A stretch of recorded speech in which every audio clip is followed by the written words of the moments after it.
ศัยชื่อความว่างเปล่าเที่ยวทางเส้นเดิมซ้ำๆกับงานประจำเก่าๆจนชีวิตของอ้ายทอดเหงามาแบ่งเบาความเดียวดายหายเหงาได้เพียงไม่นานผู้หญิงคนนั้นก็มาทวงใจบอกว่าอายกับเขาชีวิต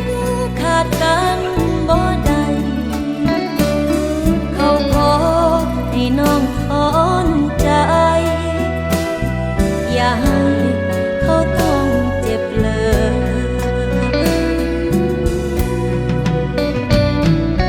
อ้ายมีใครก็ไม่บอกหา